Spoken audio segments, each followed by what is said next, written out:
With these that mass they waited shootings, it outside keeps the coming room for an back to hour. the AR-15 and similar models. Why do people need an AR-15 anyway? You know, it's just a semi-automatic rifle. I mean, you know, if you want to be prejudiced about the way it looks, but I was aware of what happened in the '94 semi-automatic firearms ban, and there were rifles of similar function that just didn't look as ugly. They weren't black guns like a Mini 14, Ruger Mini 14. And of course, the Ruger Mini 14 was appropriate and the AR-15 was not if it had a bayonet lug or a vertical rear grip. So they designed around I do want to ask you about the assault weapons ban, but you know, on the AR-15, how is it that an 18-year-old can buy an AR-15 style rifle and have 1,600 rounds of ammo with them, like we saw in Uvalde? Well, he did not have any prior convictions. He didn't have any prior issues that would have kept him from purchasing one. It's my understanding from the news that he purchased it through a firearms dealer. He passed the background check because he didn't have any prior convictions. Right, but should an 18-year-old have an AR-15? That's how he bought it. Should an 18-year-old have an AR-15? What's he going to do with it? I don't know. Should an hunting? 18-year-old have one in the Army? Well, they have military training in the Army. This 18-year-old in Uvalde did not have military training. He turned 18 and he went out and bought an AR-15. And the fact is that these kinds of issues are far more complicated than whether we remove something from the public. These issues in criminogenics You can't and buy trying a to beer if resolve you're 18. questions You can't and buy try a to pack of reduce violent cigarettes. crime are more complicated than the easy answer. Do you want to know why politicians seems to go to gun control? Because it doesn't cost them any money. Hi guys, it's Jeff.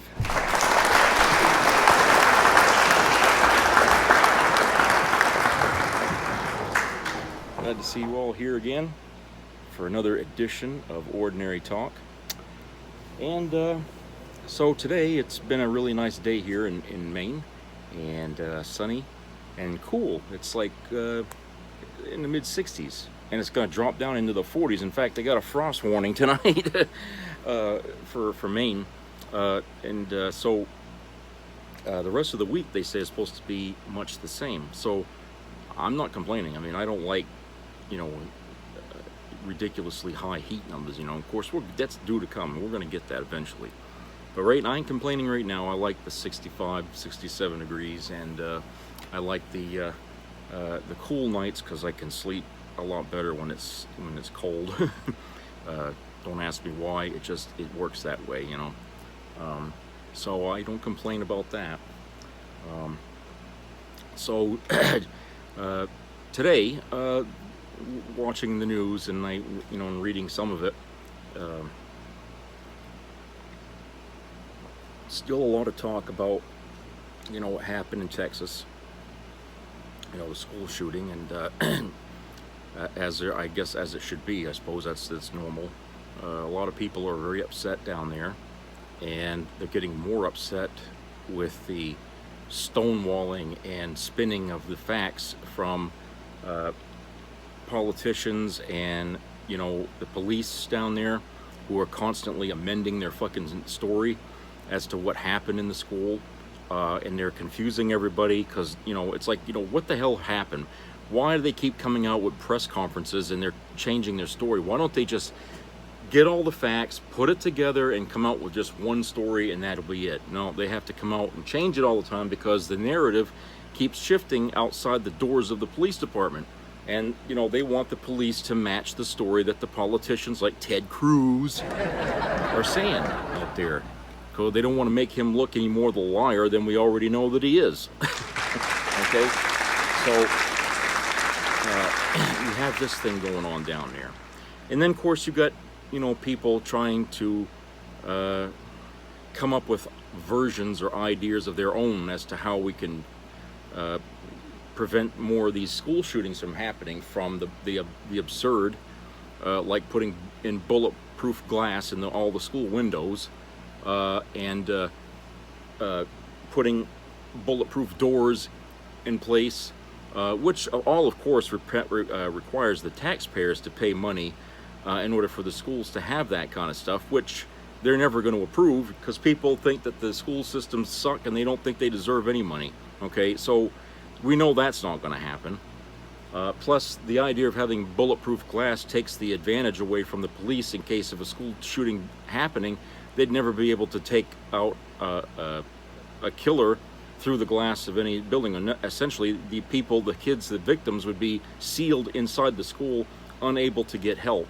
Okay, so that's not a good idea either. Plus, that's a problem with the fire department when you're talking about shutting all doors except one. If there's a fire exits are needed. They're there for a reason.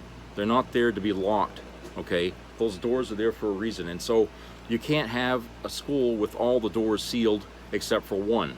Okay, Ted Cruz mentioned that, and everybody laughed at him because it was a stupid thing. And the fire department had a problem with that because, you know, you can't have a building if there's no fire exit. Okay, so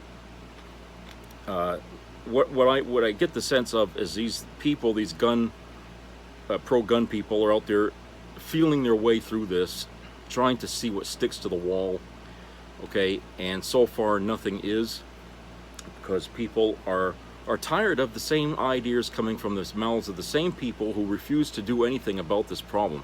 Whenever some kind of a bill is on the table that requires increased background checks, they're all against it. Okay, they're all against it. They split right down party lines. Okay, and so we know they don't have a heart for doing anything about changing the status quo in this country. They don't have it. Okay, what they are good at is spinning the truth, dodging the bullets. You know, no pun intended, but you know, they're out there dodging the issue and trying to misdirect people to say, oh, it's the mentally ill, you know, or you know, it's the school building, or it's this, or it's that. Anything but the gun. Okay, anything but the gun itself. Okay, and yet we have evidence from not just the United States, but all over the damn world, where other countries, you know, don't have nearly as much of this problem as we do. Okay, and we find out when we investigate that a lot of these countries, you know, their gun laws, you know, some of them are more strict than others, some of them are not. You know, but the problem is they don't have the gun crimes. So it always comes back to us. You know, what is it about the United States, okay, and the people living in it that make us this way, you know, that we have to have guns, okay? And, you know, the thing is like, you know, I heard a person on the radio today was saying how when he was younger, they didn't have these kind of problems. Kids never thought about shooting or bringing guns to school like that, okay? It was unheard of practically. But, you know, in recent decades, the climate in this country has gotten more violent, you know, and it's making the kids more violent, and we can try and feel the air as to where this is coming from, but I don't think it's just one thing. Okay, I don't think it's just one source or one area. I think it's a lot of different things. Okay, kind of goes back to what I was saying a couple of videos back about how somebody thought that if we shocked the public by showing gore on television, that it would motivate people more to want to stop this. And I said, no, it won't. Because people see this, they're exposed to this all the fucking time, every time they turn the TV on. Okay, they watch movies and they applaud when the gore looks more realistic. How can you make people shocked about something like that when they see this stuff as entertainment on television?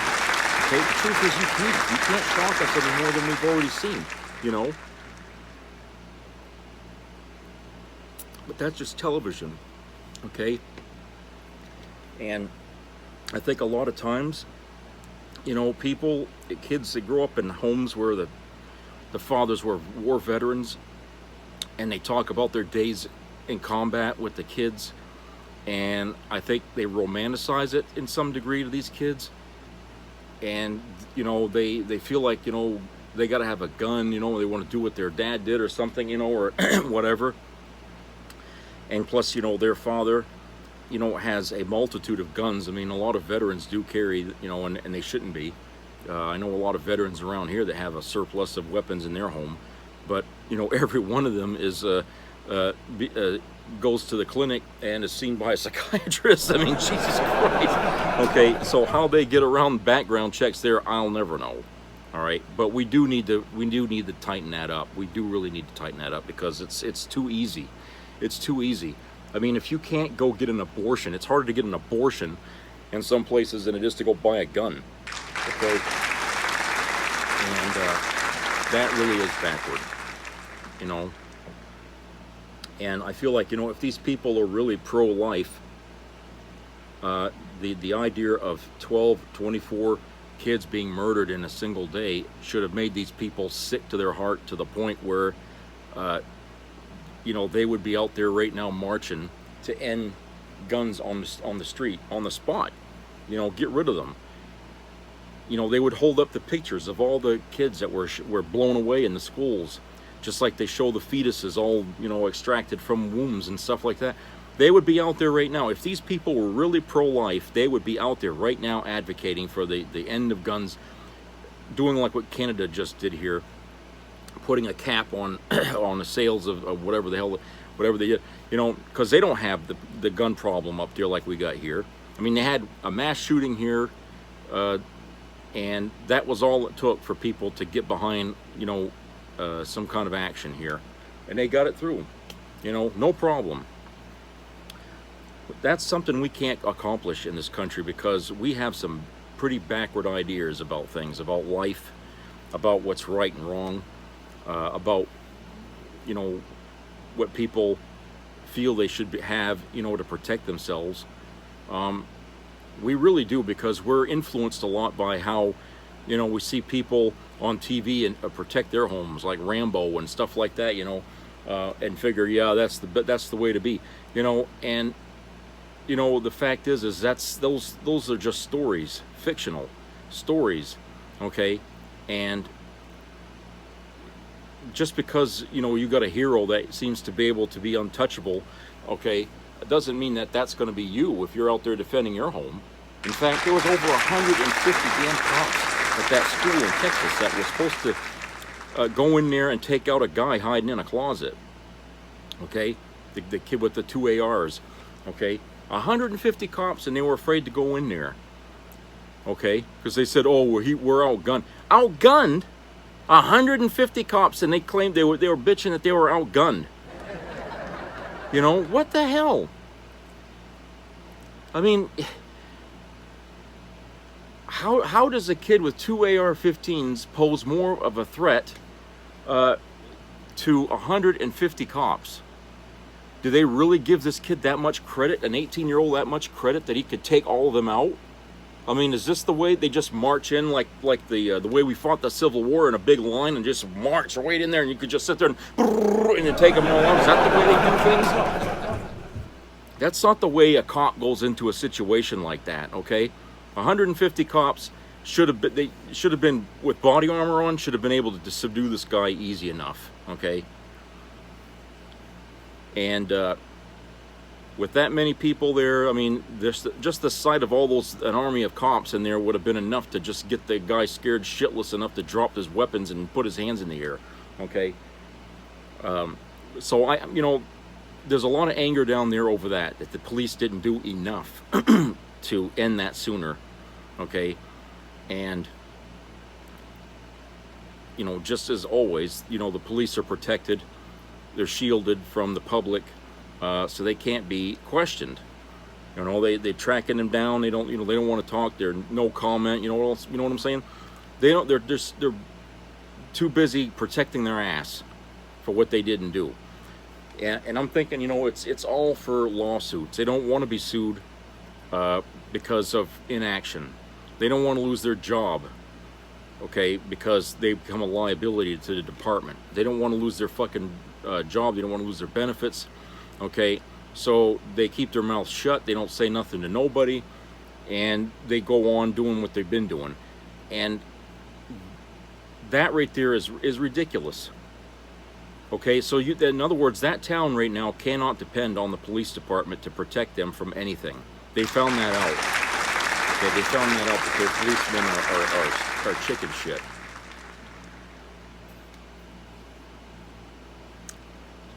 Sure, nobody wants to get shot, okay, but you went into the police department. You trained to be a police officer, You trained knowing how to use a weapon.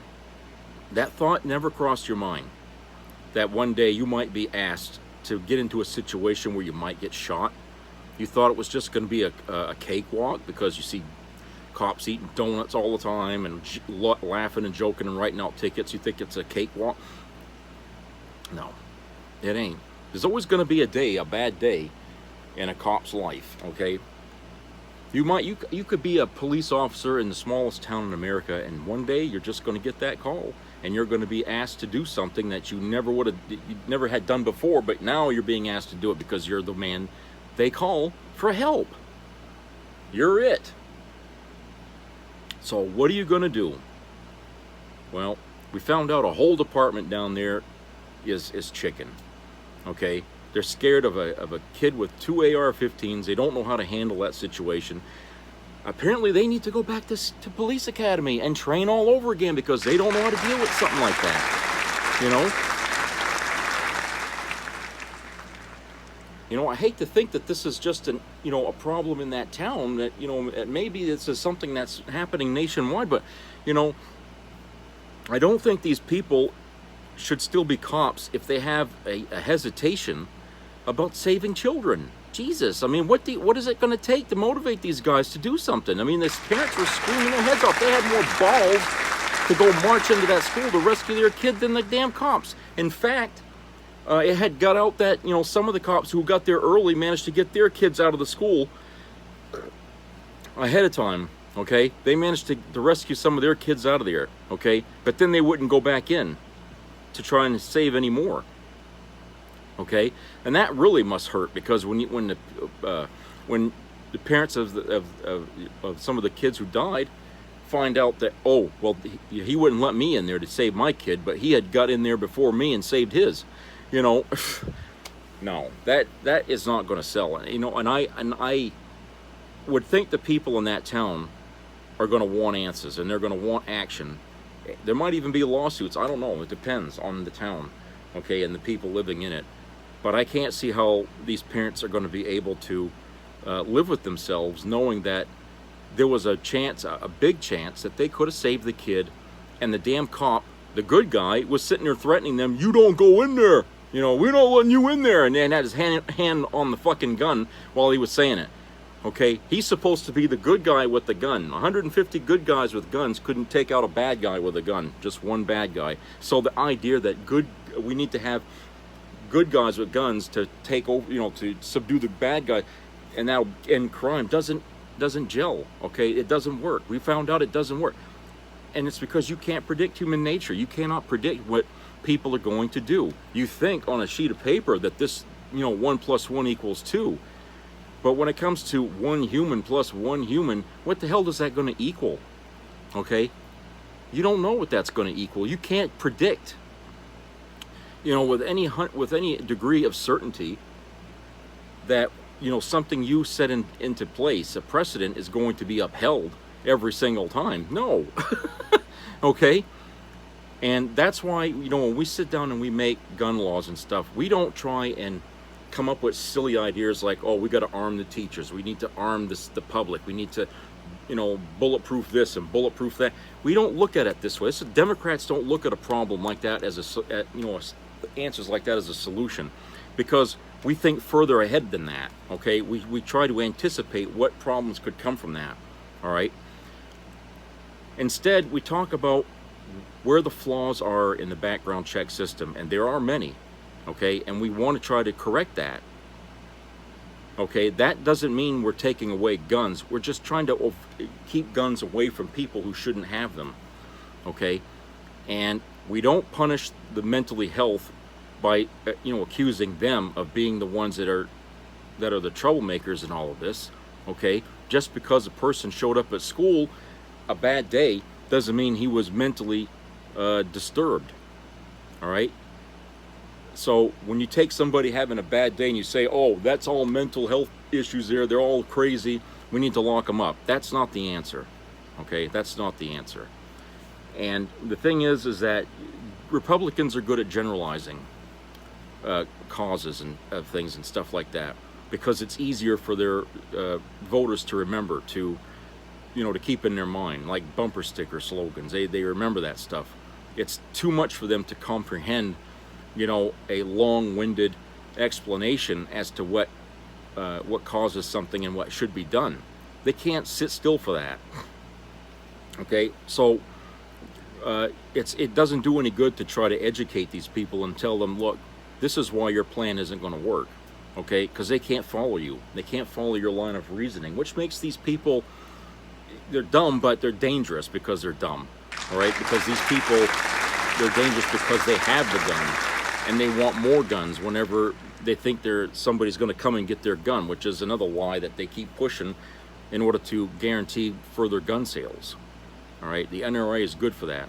And the fact that they had a friggin' rally just a couple of days after the shooting down there in Texas goes to show you how they think about the situation. They see that as an opportunity to get people motivated to buy more guns. They're going to say, look out now, the Democrats are really coming now to get your guns this time. This time they're really going to do it. And what happens after the rally? They run to the local gun store and they start buying up everything they can. Okay?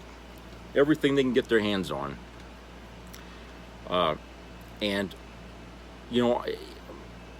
I just feel like, as long as places keep access to, let people have access to guns, the money's going to speak louder than any law that they put in place, to protect us. I mean, look, they went to Kmart. Remember, they went to Kmart, and Kmart said, well, we won't sell guns or ammo anymore. That was like, what, 2 years after the damn department stores all closed up? Maybe they knew ahead of time that the store was on its way out anyway. And that Kmart, it didn't matter if Kmart was selling guns or not anymore, because they were fixing to shut down every fucking Kmart across the country. So it really surprises me to think that, we try to look at that as a victory in a way, but the truth is I think that they gave us the illusion of a victory, but all along they had it all planned out that, they were going to, because Kmart was going under anyway, they're friggin', bankruptcy and all that shit. They were going under anyway, and getting rid of selling guns wasn't going to make a bit of difference in the outcome of what was going to happen to that chain of stores. But anyway, there's a lot of talk going around about that, and about what's responsible and what can we do about it, and should we ban assault rifles again? And you know what I'm saying? That's really the talk of the day. So let's have a commercial break. We'll be right back.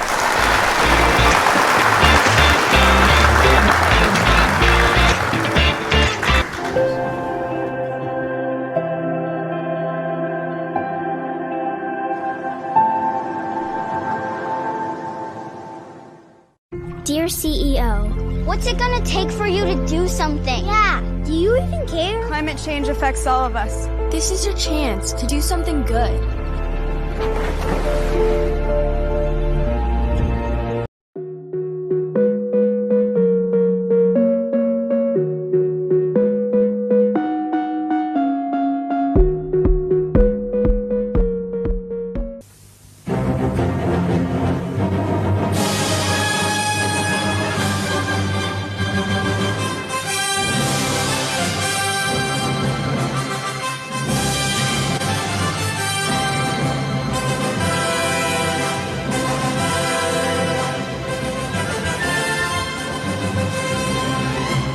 Superman movie is brought to you by Canon, the world's leading camera manufacturer. Quick, it's happy. Canavision 8 camcorders. Hey, I thought you were Superman, huh? Hey, I am. If it moves, shoot it with a cannon.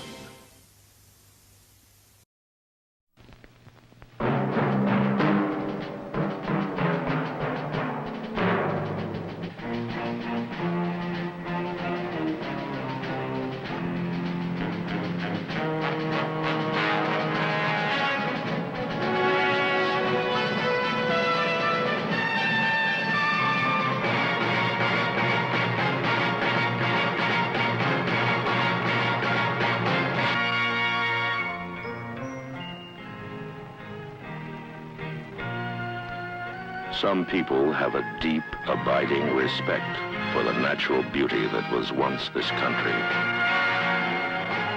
And some people don't. People start pollution. People can stop it. Write for Pollution Booklet, Box 1771, Radio City Station, New York. If I'm beaten and raped in the state of Texas, I have to give birth to the baby of my rapist. If I am raped by my father, brother, or uncle and get pregnant in the state of Texas, I have to give birth to the baby of my family abuser. This new law is so draconian that I can be prosecuted for having an abortion, and so can my doctors, friends, and family who advise me, or even the Uber driver who simply drives me to the clinic. This is madness. The same people who have been protesting and screaming, "My body, my choice," when it comes to the COVID vaccine, are now saying I don't have any control over my own body. Texas Republicans won't require a 12-year-old girl to wear a mask in school that may save her life and the lives of other children, but they will force her to keep a baby regardless of how she got pregnant, including rape and incest. I am a woman, and I have a constitutional right to make decisions for my own body. I am a woman, and I have a human right to refuse to give birth to my rapist's baby. I am a woman. This is my body. I am a woman. This is the United States of America. I am a woman. You do not own or control my mind or my body. My body is my choice. Shame on the men and women who passed this law, and shame on anyone who sits in silence while women suffer and die because of it.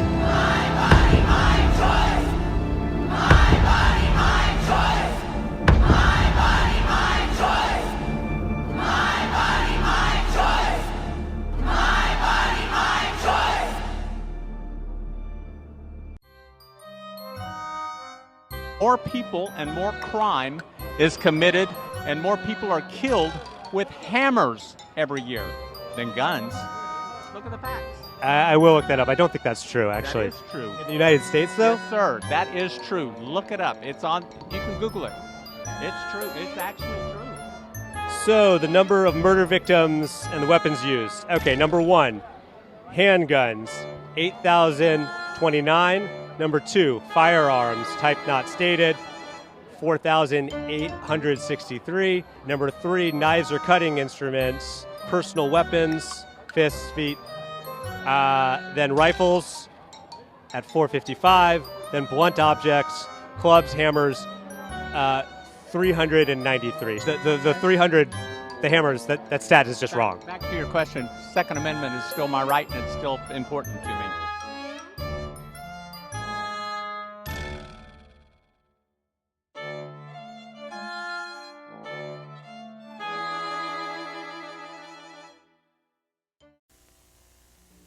Be a part of the entertainment value of a lifetime.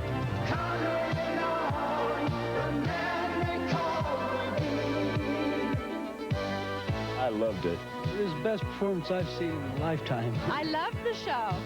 I liked it very much. He's a very entertaining man. It's well worth the money. Now appearing in Charlottetown, coming to Halifax November 6th to the 18th, and St. John November 20th through the 26th.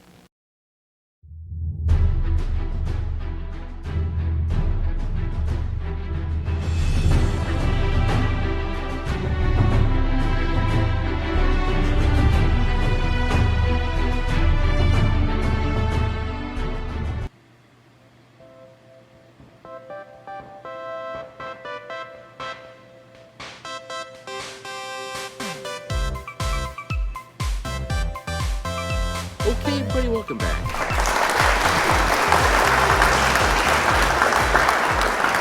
So I was kind of glossing over things people have been talking about today, and it's all related to, the last week's horrific, school shooting down in Texas,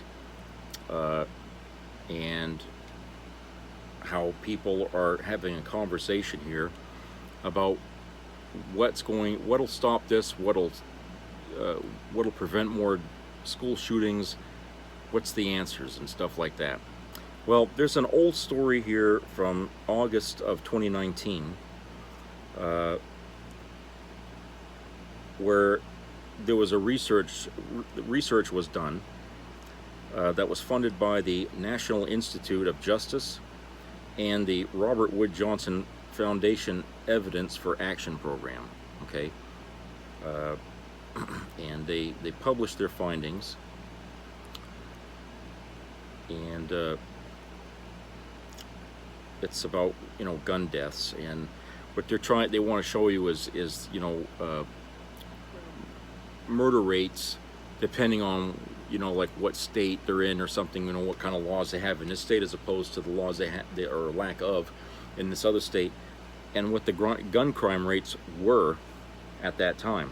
Okay, so the title of this is called "The FBI and CDC Data Sets Agree: Who Has Guns, Not Which Guns, Linked to Murder Rates." And again, this was published in 2019, the month of August. As the United States reels from 3 back-to-back mass shootings which occurred within the span of 8 days in Gilroy, California, El Paso, Texas, and Dayton, Ohio, Boston University School of Public Health researcher Michael Segal says that mirrored analysis of FBI and Centers for Disease Control and Prevention homicide data serve to double down on evidence that controlling who has access to guns has much more impact on reducing gun-related homicides than controlling what guns people can have. Quote, "Using completely different data sets, we've confirmed the same thing," unquote, says Segal, an SPH professor of community health sciences. Quote, "The main lesson that comes out of this research is that we know which laws work, despite the fact that opponents of gun regulation are saying, we don't know what's going on, it's mental health issues, it's these crazy people, which doesn't lend itself to a solution. The truth is that we have a pretty good grasp on what's going on. People who shouldn't have access to guns are getting access," unquote. Segal's latest study, published in July 30 of 2019 in the Journal of Rural Health, reinforces previous research findings that laws designed to regulate who has firearms are more effective in reducing shootings than laws designed to control what types of guns are permitted.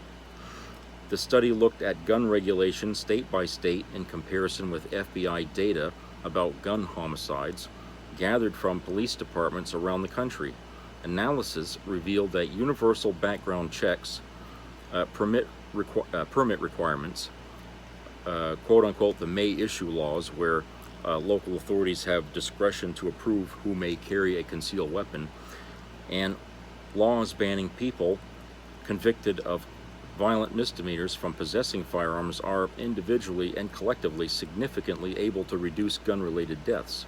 It's a particularly compelling finding because in March of 2019, Segal and collaborators drew virtually the same conclusion by analyzing state laws in comparison with death certificate data collected nationally by the CDC. In that study, which was published on March 28th of 2019 in the Journal of General Internal Medicine, Segal's team analyzed 25 years of national data to examine the relationship between 10 different types of state laws and the number of deaths by homicide and suicide in all 50 states. State gun laws requiring universal background checks for all gun sales resulted in homicide rates 15% lower than states without such laws. Laws prohibiting the possession of firearms by people who have been convicted of a violent crime were associated with an 18% reduction in homicide rates. In contrast, Segal found that laws regulating the type of firearms people have access to, such as assault weapons bans and large capacity ammunition magazine bans, and quote-unquote stand your ground laws have no effect on the rate of firearm-related homicide. None of the state gun laws studied were found to be related to overall suicide rates.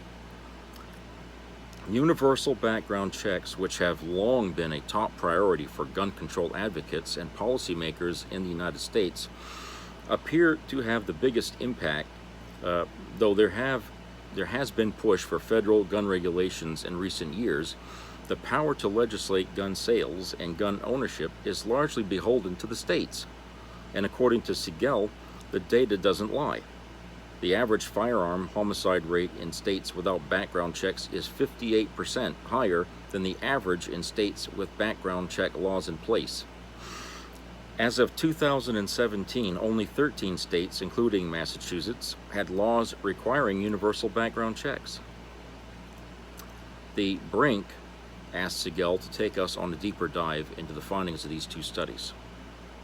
The Brink asks, what's different about the design of these studies? Michael Siegel answers, there are numerous studies that have examined the effect of particular state firearm laws, but there are few studies until now that have investigated the impact of multiple state firearm laws at the same time, using the same statistical model. Our goal was to assess the impact of multiple state laws using a single statistical model while controlling for the presence of each of the other laws. It's important to recognize that states that have one law in place are more likely to have other laws in place as well. One must examine the impact of each law while controlling for the presence of other laws. We did twice, once using death certificate data collected by the CDC, and a second time using police-reported homicide data collected by the FBI. Which aspects of your findings are particularly striking to you? Answer: tight regulation of who has access to firearms rather than the type of firearms that are allowed differentiates states with the lowest rates of homicides. What surprised us the most was that in states that enacted a combination of universal background check laws, laws prohibiting the sale of guns to people with violent misdemeanors, and concealed carry permit laws, the homicide rates were 35% lower than in states with none of those three kinds of laws. The practice of keeping guns out of the hands of people who are at the greatest risk for violence based on a history of violence appears to be the most closely associated with decreased rates of firearm homicide. We also found that certain laws appear to be more effective depending on location. That makes sense because the nature of urban crime is somewhat different, and the population in urban versus suburban areas are different. In large cities with more than 100,000 people, we found background checks were even more effective at reducing rates of gun-related deaths than they were in suburban or rural areas. In contrast, we found that violent misdemeanor laws were more effective at reducing homicide rates in suburban and rural areas than they were in large cities. Permit requirements were robustly effective regardless of location. This is suggestive that applying a cluster of different types of state laws is necessary because not every law will work the same for each local population. Can you explain the relationship between two types of laws you found to reduce homicide rates, universal background checks, and laws prohibiting possession of firearms by people with past records of violence, aka violent misdemeanor laws? Answer: in a sense, universal background checks are the basic platform upon which you can effectively implement restrictions on who has access to a gun. States need to have two types of laws to be effective. First, restrictions on who can access a gun, and second, universal background checks so that you know whether a prospective buyer is subject to those restrictions. Question: why do you think laws regulating the who have a substantial impact on firearm homicide as opposed to laws regulating the what? Answer: laws regulating the sale of assault weapons are unlikely to have a large impact on homicide rates. Because these weapons are used in only a very small proportion of homicides, the vast majority of firearm homicides in the United States are committed with handguns. In contrast, laws that restrict access to firearms among those people who are at the greatest risk for violence, namely people with a history of violence, are intervening among a subpopulation of people who are likely to commit crimes. In other words, you are intervening in the most focused way possible, that is, in high-risk situations.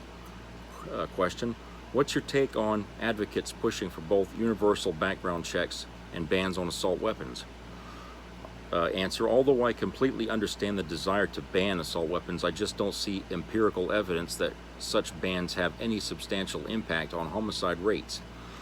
These bans are most often based on characteristics of guns that are not directly tied to their lethality.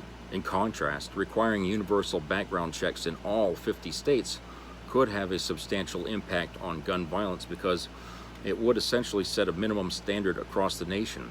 That standard being very simply that people purchasing a gun need to be checked to see if they have a history that puts them at high risk for violence. Public health advocates need to set priorities in terms of what policies are the most critical to enact. In fact, the primary purpose of our policy brief was to review the existing research and provide data on multiple laws in order to inform public health advocates and policymakers on this issue. Question: how, in your opinion, can lawmakers effectively reduce gun violence in their home state? Answer: I believe that the three most important things that lawmakers can do to reduce gun violence in their home states are to pass laws that 1. Require universal background checks, 2. Prohibit gun purchase or possession by anyone with a history of violence, whether it be a felony or a misdemeanor, and 3. Provide a mechanism called red flag laws to address people who are at an extreme risk of committing violence, not only to other people, but also to themselves. Question: in that regard, how do Massachusetts state laws stack up? Answer: Massachusetts is one of the few states, also including California, New York, and New Jersey, that has a comprehensive set of laws regulating firearms. We have background checks, permit requirements, may issue laws, where local police have lots of discretion in approving who can carry a concealed weapon, and a law that prevents most people convicted of a violent misdemeanor from carrying a weapon. We're an example of state legislation that works. We have one of the lowest homicide rates in the nation. That's not to say we can't be complacent. In the city of Boston, in certain neighborhoods, gun violence is a problem we need to address, but on the whole, the state does have strong laws. However, it's important to recognize that when other states surrounding you have weak policies, it undermines the effect of your own state laws, which is exactly what happened last week in Gilroy, California. The shooter went to Nevada to get a gun because it's harder to get one in California. That's the argument for why federal legislation is important for individual states, because they can't do it all on their own. Question: Ohio has proposed a red flag law that would allow authorities to confiscate firearms from individuals that they have sufficient reason to believe pose a danger to others. Do you think this type of law would be effective? Answer: in the case of the Dayton shooter, we know that this is a person who should have been flagged as someone not able to possess a firearm. This individual made threats to kill and sexually assault high school classmates. He had a hit list with names written out. The principal and local law enforcement knew about it. It's a perfect situation of an example that should not exist. I think a red flag law could make an impact. It's hard enough to control people who don't make threats, so when someone does threaten violence, they should not have access to a gun. The general picture that we're getting is that if we can intervene in situations where there's the greatest risk for violence to occur, that's where we can have the greatest impact. End of the article. So that's what they found back in 2019, I guess, through their study before that. And even just to get tighter, restrictions on, having universal background checks, you can't get the Republican Party to stand behind it, even though more than 80% of the country is all for it, to have better background checks. The Republican Party simply won't hear it. They just do not want to hear about it. They'll say they're all for it right now before the fact, but when the answer, what they're talking about, hits the Senate floor, they're all gone. They all disappear. The will that was there to sign some kind of update to the universal background check, well, that all dries right up. These people are all talking a different tune. So you can't depend on the Republicans to be the answer to any of this shit. Okay, you can't. Their hearts, their minds are totally ensconced in the Second Amendment and their right to bear arms, okay, which they completely misunderstand and communicate to others. They don't understand the Second Amendment, okay? It's like Joe Biden said, when they wrote that amendment, okay, it didn't give people permission to go out and buy cannons, okay? So people have to understand, you know, an AR-15 is like a cannon. I mean, it's actually more deadly than a damn cannon was back in those days. You kill a whole lot of people with that. But, you know, giving people access to military-grade weapons in a society that really has no need for them, okay, because people are supposedly using them to go hunting, because that's always the argument these people fall back on when you talk about taking away their guns. Oh, how are we going to go hunting? Okay, you know, why would you need a weapon with 100 rounds of ammunition to go shoot a deer? Okay, anybody that goes hunting will tell you that, you know, if you empty that much ammunition into one animal, that thing's the meat's useless. It's like ground meat. I mean, you can't even do anything with that, you know? There's no point in putting that many rounds in the air to drop one animal, okay? One bullet, one animal. That's all you fucking need. Jesus. So, yes, there needs to be a serious limit, a cap put on these damn banana clips or whatever the hell they call them, for ammunition. People shouldn't be walking around with that, especially an 18-year-old. How the hell an 18-year-old can get their hands on 2 of these fucking things, okay, and just walk out of the store with it? What the hell was wrong with the store manager? Don't they keep records on who goes in there to buy these things? You mean, and then they see the same face the next day, go back in there and buy another? I mean, where the hell was their brain? They weren't paying attention. I mean, what the hell? They're more eager to get the money in their hand than they were to care about who the hell the money was coming from. You know, that shouldn't have been allowed to happen either. But you don't hear anybody complain about the store, right? Not even Ted Cruz or anybody is talking about the store selling the gun. No, because that's part of their clientele there. They don't want to smash up the the image of the gun sale stores, right? I mean, that's as bad as attacking the NRA. No, they won't talk about that, how the friggin' guy running the store didn't even care that the same guy came in twice and bought an AR-15 each time, you know, with, you know, how many rounds of ammunition. Doesn't come out at all. And you don't hear many people talk about that either, because nobody says anything about it. Okay? Nobody's saying anything about that. But you don't hear it being reported on the news that much. I mean, everything is about crazy people. The school was inefficiently built. This and that and everything. You know, they want to turn the schools into friggin' prisons rather than try to keep stores from, you know, selling guns to little kids. Okay?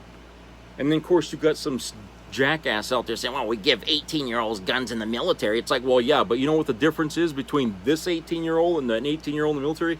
In the military, you're trained to use that fucking thing. You're trained to take it apart, clean it, put it back together.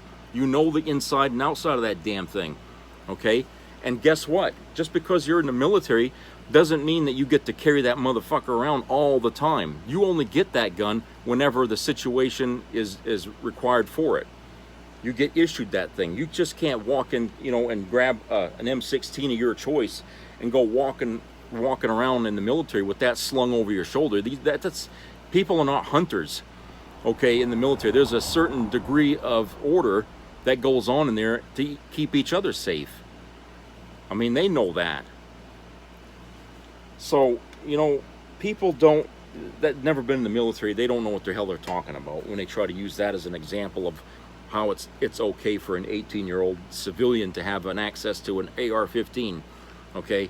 Just because an 18-year-old joins the military and he gets to use one. He don't get to use that damn thing all the time unless he's infantry and he's going into combat. That's the only time that guy's ever going to see that gun on his person. Everybody else who isn't on the front line won't have that thing, okay? They won't have it. And that goes for all branches of the service, okay? That's not just the Army and the Marines. That's every branch of the service. You're only issued a weapon if your job requires it as an MP, or if you're going to be going into a situation that requires you to protect yourself, like a combat area or something like that. That's it, okay? So, you know, like I said, these gun rights people are really reaching, okay, reaching and spinning and doing everything they can to protect, you know, what they think is a God-given right to have access to a firearm, okay? And these people just don't care how many little innocent kids are going to end up dead, okay, because their arrogance allowed their support for the Second Amendment to overshadow what's commonly known as, you know, safety. Safety. People have a right to live in this country. They have a right for safety. Parents have a right to send their kids to school without worrying about them getting shot. You know, I said kind of lightheartedly to somebody online that maybe they ought to put some kind of insurance on kids in school for, you know, if they're shot dead, the insurance companies have to pay the parents like $1 million or something like that. You know, how fast do you think anything would be done then about gun crimes if insurance companies had to honor insurance policies like that? As often as this shit happens in this country, I don't think it would be unreasonable for people to have their kids on an insurance plan for that, you know, because apparently even the small towns this happens, and it ain't just a big city problem anymore. It's everywhere, okay? It's everywhere. It's the small towns, the big towns, the big cities. It happens everywhere. This is not, you know, exclusive to just one part of of the United States, okay? So there has to be penalties. I mean, I know people have said about insurance on the gun itself. If your weapon is used in a gun crime or something like that, then the owner is liable for the damages. Okay, that right there would be something to consider. Okay, you know, if these people can't stomach getting rid of their guns, then we'll put all the responsibility on their shoulders for whatever happens with that gun.